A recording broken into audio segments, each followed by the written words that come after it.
पाकिस्तान मुस्लिम league नून के कायद नवाज शरीफ ने कहा है कि पीडीएम मुल्क को डिफॉल्ट से ना बचाती तो आज मुल्क में पेट्रोल 1000 रुपये लीटर होता। अपना सियासी सरमाया दांव पर लगाकर पाकिस्तान को डिफॉल्ट से बचाया है।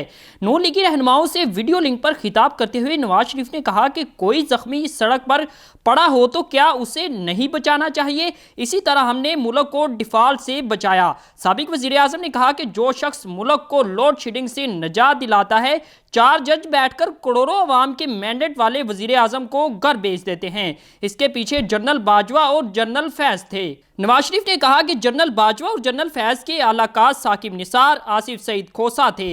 मुल्क को इस हाल तक पहुंचाने वाले कैफरे किरदार को पहुंचेंगे। मुस्लिम लीग नून के कायद ने मजीद कहा कि हमें इंतकाम की कोई ख्वाहिश नहीं, किसी बदले की तमन्ना नहीं है। इन मुजरिमों को छोड़ना बहुत बड़ा जुल्म होगा। ये लोग काबिले माफ़ी नहीं हैं। दूसरी तरफ साबिक वफाकी वजीर फैसल वाडा का कहना है कि 18 बेईमान लीडरों के लिए बहुत मुश्किल वक्त आ गया है। अब पाकिस्तान की अवाम राज करेंगे। फैसल वाडा ने कहा कि हम तो पार्टी लेस हैं, हमारे लीडर ने कहीं का नहीं छोड़ा।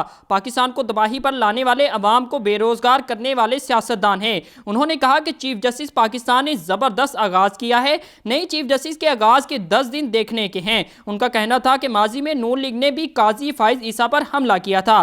पाकिस्तान डेमोक्रेटिक मूवमेंट ने बयानिया बनाया था कि नए चीफ जस्टिस इनकी फरमाइश पूरी करेंगे।